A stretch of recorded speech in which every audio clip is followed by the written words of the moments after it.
History is full of epic battles, legendary leaders, and world-changing discoveries, but some stories are so strange, they're almost unbelievable.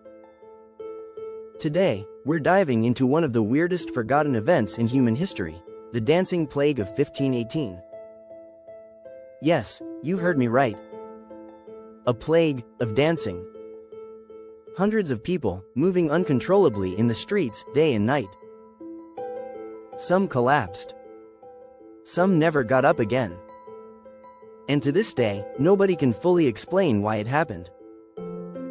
Setting the scene, show medieval paintings, Strasbourg city map. To understand this bizarre event, let's set the stage. The year is 1518. The city of Strasbourg, then part of the Holy Roman Empire, is dealing with famine, disease, and grinding poverty. Europe has just gone through the Black Death and waves of harsh winters. People are malnourished, desperate, and deeply religious. In this tense, fragile society, superstition is everywhere. People believe curses, demons, and divine punishment can strike at any moment. Against this backdrop of fear and suffering, the strange outbreak began. The first dancer 3 o'clock to 5 o'clock. Zoom on one person in medieval art, dramatic tone. It all started with one woman, Frau Trophia. In July of 1518, she walked into the streets of Strasbourg and began dancing. No music. No festival. Just relentless, jerking movement. Hours passed, and she didn't stop. At first, people might have thought it was a joke, or maybe some kind of performance.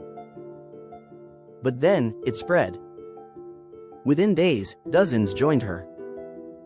By the end of the week, over 30 people were dancing uncontrollably. By the end of the month, hundreds. The growing chaos, footage of crowds, medieval chaos, the dancers weren't celebrating. They weren't happy.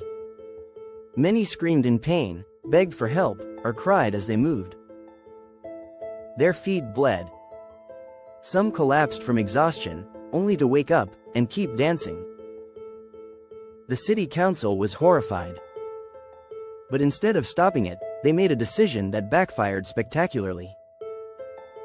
Believing that the dancers had to dance the sickness out of their system, the authorities actually hired musicians, brought in professional dancers, and even built a wooden stage. The result? The outbreak exploded.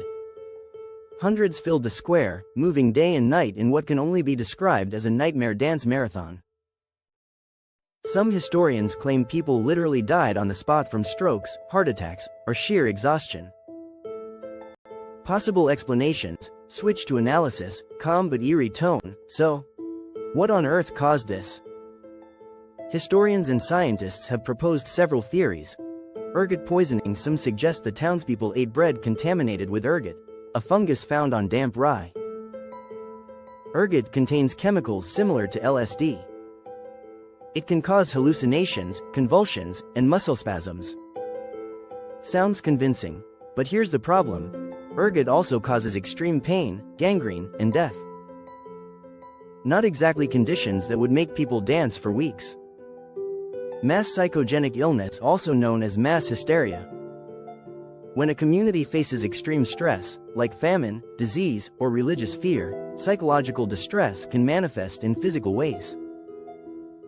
Imagine dozens of malnourished, traumatized people convincing themselves that they were cursed, and their bodies responding with uncontrollable movement.